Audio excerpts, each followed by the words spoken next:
Ame bandeko, ame libota na yawe, bipai binso bozwami, topesi bino banso mbote na kombo na Yesu Masia, toyepa na bino kolekela na réseaux sociaux, mpwete toka bola lipa mokolo o biso to bengi conseil du jour où ezali mo mesano na lingoma na Yesu Masia.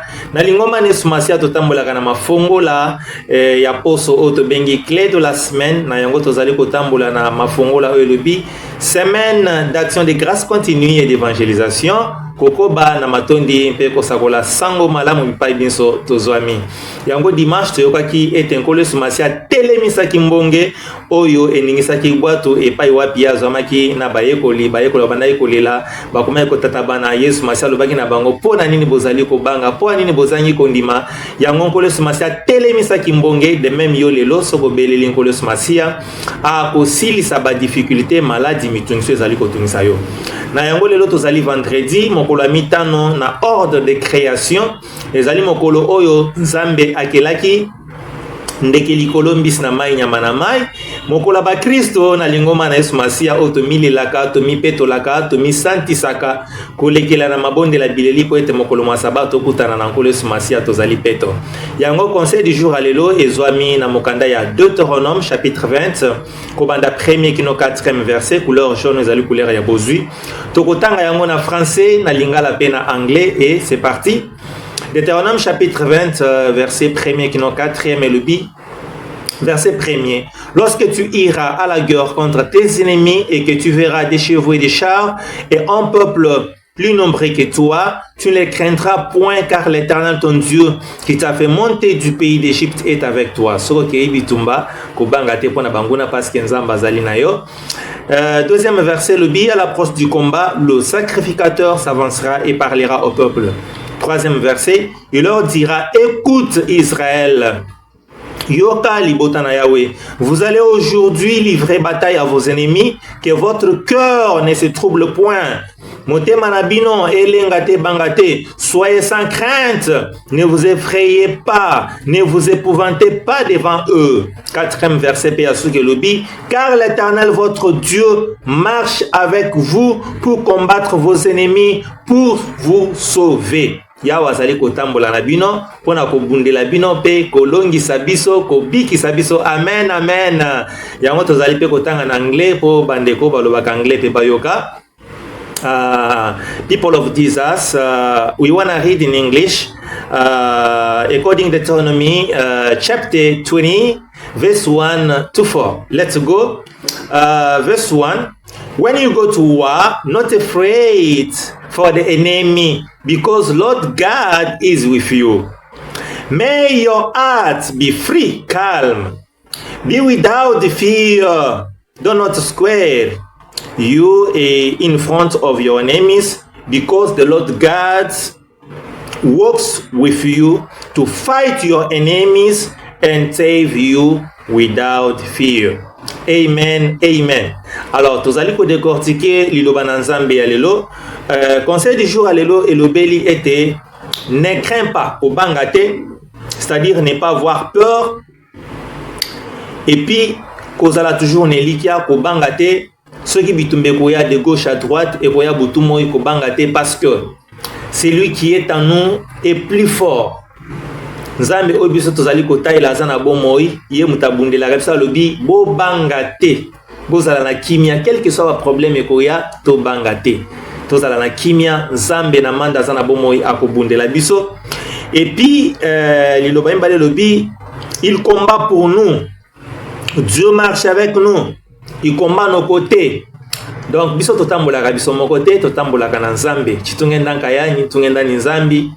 Donc, we don't walk alone. We walk with Jesus Christ, our God, our hope.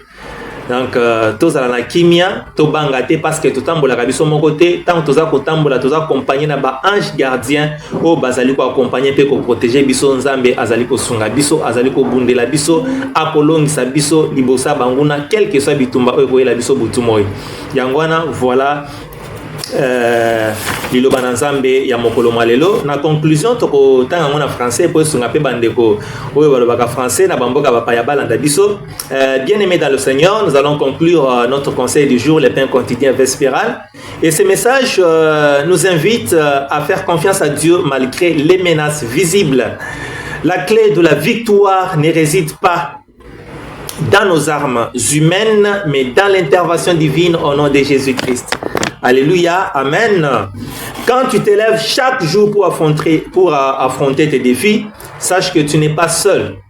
Mon côté, Dieu marche toujours avec nous, Dieu est à nos côtés, il combat pour nous et la victoire est certaine au nom de Jésus-Christ. La victoire est assurée si tu gardes la foi, si tu espères en Dieu. Amen. Et en anglais, nous allons aussi conclure pour Bandeko Yo, Balobakape anglais, Ba Yoka, message en anglais. Conclusion.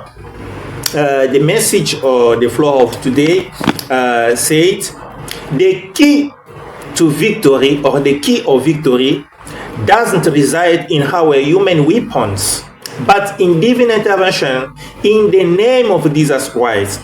When you get up every day to face your challenges, know that you are not alone. God of man is with you. Kimia esengo poke lam na biso nyonso elongiza na komone sumasa na makila na ye.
les aider à supérieur à la terre, ça continue à beaucoup avec nos enfants, les enfants de nos enfants.